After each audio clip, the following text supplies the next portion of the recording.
Assalamualaikum, bertemu lagi dengan saya Fauzi dari Wong Multimedia Indonesia. Kali ini kita akan membuat video tentang software baru, yaitu My Pembayaran tapi versi terbaru.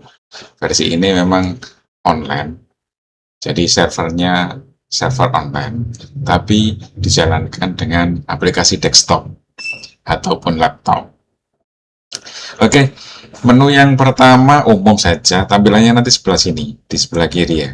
Kalau yang dulu-dulu biasanya di sebelah kanan, atau ada yang sebelah kiri tapi masih belum seperti ini. Nah, ini yang baru. Yang pertama umum saja, logout keluar, ini kan kebalikan dari login.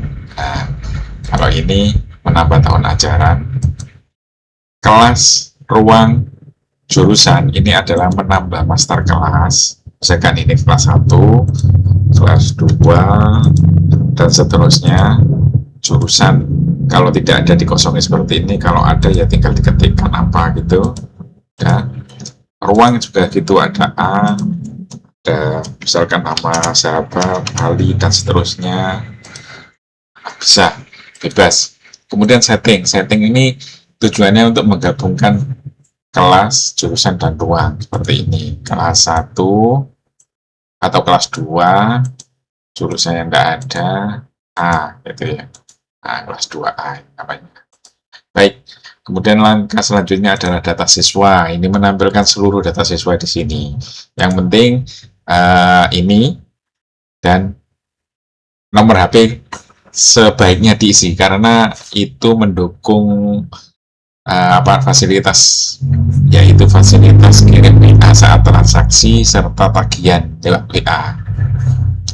Nambahnya bisa dengan cara seperti ini, menambah satu-satu, tinggal diisikan saja, jangan lupa diisi, habis itu disimpan. Kemudian kalau siswanya banyak atau ingin lebih mudah ya tinggal import data, nanti file Excel akan kami kirim jika membutuhkan, atau kami sertakan di sini juga. Data mutasi itu adalah data siswa yang mutasi keluar atau mutasi masuk ke dalam. Selanjutnya jenis pembayaran ini untuk men-setting jenis pembayaran, yaitu misalkan saja ada bulanan namanya SPP atau syariah kalau di pesantren, ada angsuran misalkan uang pendaftaran, uang seragam, atau uang buku LKS dan lain-lain. Terus ada juga per item itu sebenarnya bisa dari misalkan saat daftar itu kan itemnya mungkin bukan satu, tapi mungkin kebijakan sekolah bisa memilih satu-satu. Misalkan ada orang tua bayar LKS saja, LKS IPA, ada orang tua bayar LKS Bahasa Indonesia. Terserah kebijakan sekolah. Kalau sukarela itu adalah jenis pembayaran yang mana besarnya tidak ditentukan tapi wajib bayar, seperti ada dana sumbangan untuk pembangunan ini, atau dana sumbangan untuk korban, atau apalah nggak tahu, atau dana untuk anak yatim di sini. Terserah, itu kebijakan sekolah. Yang kedua yaitu uraian ini penjelasan dari SPP, penjelasan dari itu tadi jenis pembayaran, dari jenis pembayaran ini ya. Nah, jika tidak ada uraian maka diisi sesuai dengan jenisnya. Misalkan SPP, saya isi SPP gitu. Kemudian setting ini menggabungkan antara kelas, jurusan, jenis pembayaran, uraian, dan besarnya seperti ini. Jadi ini artinya kelas 1 jurusan tidak ada, jenisnya SPP, uraiannya SPP 1, besar bayarnya 1.000. Nah, tagihan untuk anak kelas ini untuk SPP itu 1.000. Nah, bagaimana kalau ternyata ada beberapa siswa yang bisa dipotong? Ini ada menu potongan pembayaran. Nah, tinggal dipilih jenisnya apa. Misalnya SPP 1 tadi. Nah, bulan apa yang dipotong? Urainya apa dulu? Terus bulan apa yang potong? Nama siswanya siapa? Kemudian di sini nanti akan tampil di bawah ini. Tinggal diklik dipotong atau ditambah, terserah. Kalau misalkan banyak ya, satu sekolah misalkan ada 200 yang beda gitu, nah tinggal diimpor saja lewat ini, sebanyak ini ya, nanti diimpor. Untuk transaksinya seperti ini, transaksi bayarannya, tinggal dipilih transaksinya, namanya siapa, siswanya, habis itu transaksi bulanan, angsuran, atau per item, atau sukarela, sesuai jenisnya tadi. Ini tidak harus tutup, jadi misalkan ada bulanan, terus tambah angsuran, tambah itu boleh jadikan satu. Boleh jadikan satu. Nanti ada kirim WA saja kwitansinya, atau di print untuk pembuktian. Ada print tanggal. Ada seperti itu. Terus selanjutnya mengenai laporan. Ini laporan pembayaran. Laporan pembayaran itu interval.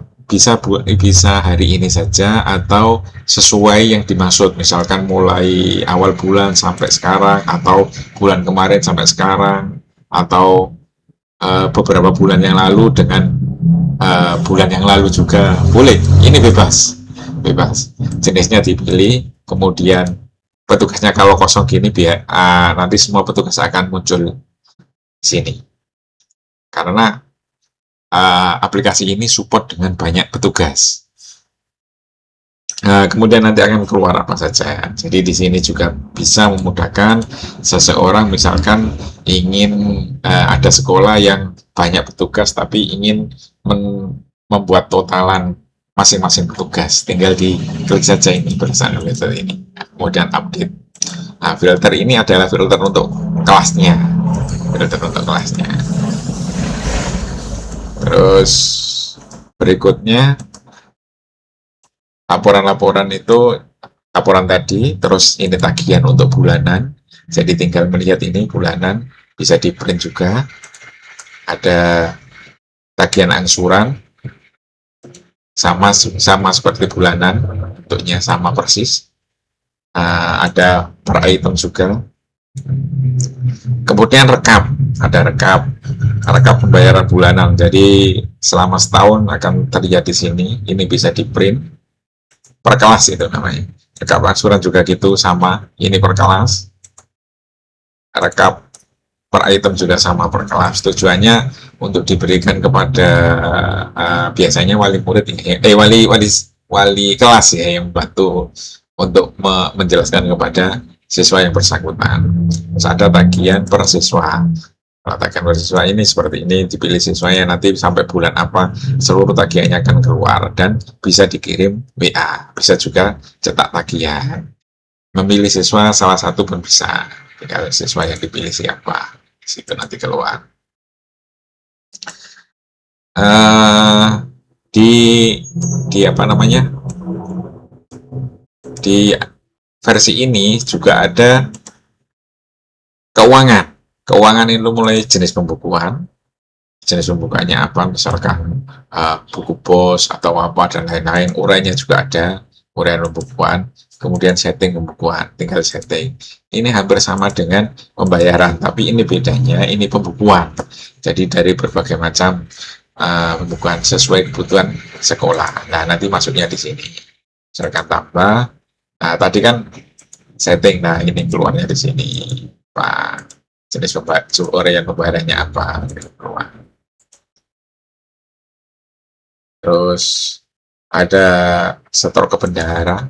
Kalau mau setor ke bendahara, misalkan antara kasir dan bendahara beda, pakai menu itu. Ada bendahara, kas bendahara masuk. Kalau sudah disetor nanti otomatis masuk di sini. Ini juga kalau misalkan bendahara memasukkan keuangan sendiri bisa. Ada kas keluar bendahara. Ada juga buku kas bendahara. Nah, semua ini tidak harus digunakan, hanya sesuai kebutuhan saja. Kalau di sekolah itu kebutuhannya hanya untuk untuk transaksi pembayaran saja, ya sudah itu. Nah, kalau untuk semuanya ya sudah, semuanya dipakai boleh, tidak ada tambahan biaya. Kalau ini tabungan siswa, ini untuk menjembatani siswa yang menabung. Biasanya sekolah itu membuat fasilitas ini untuk biaya ujian atau biaya wisata atau atau untuk melatih siswanya agar giat menabung atau menyimpan, jadi dia terbiasa. Sama sekolah anak saya dulu juga gitu, ada laporan ini, ada tabungan ini mulai tabungan ini input, output, debit, kredit, kemudian ada laporan tabungan seperti ini, ada intervalnya, petugasnya juga, jadi bisa ngerekap tiap petugas. Terus rekap tabungan itu siswa ini rekapannya mulai tanggal ini sampai tanggal ini itu berapa, nanti keluar semua di sini. Rekap saldo itu total seluruh kelas, satu kelas satunya berapa, kalau kosong itu seluruh kelas keluar, kalau dipilih kelasnya nanti hanya kelas yang dipilih yang keluar. Terus untuk ini ada pengaturan otoritas, sama seperti yang dulu ada hak aksesnya. Jadi siapa saja yang bisa merubah. Kalau admin tidak bisa dirubah hak aksesnya karena ini sudah total semuanya. Nah, tapi password dan anunya bisa dirubah. Jadi tiap sekolah mempunyai sendiri-sendiri. Kalau misalkan petugas banyak ya tinggal nambahi saja, tinggal nambahi. Nah, profil ini adalah data sekolah, sebaiknya diisi penuh karena data ini nanti sebagian akan ditampilkan di WA yang terkirim atau di kwitansi yang tercetak. Nah, ini ada. Kalau naik kelas itu nanti akhir naik kelas. Kalau ini pesan saya. Demikian sekilas dari tampilan aplikasi ini, semoga membantu. Wassalamualaikum warahmatullahi wabarakatuh.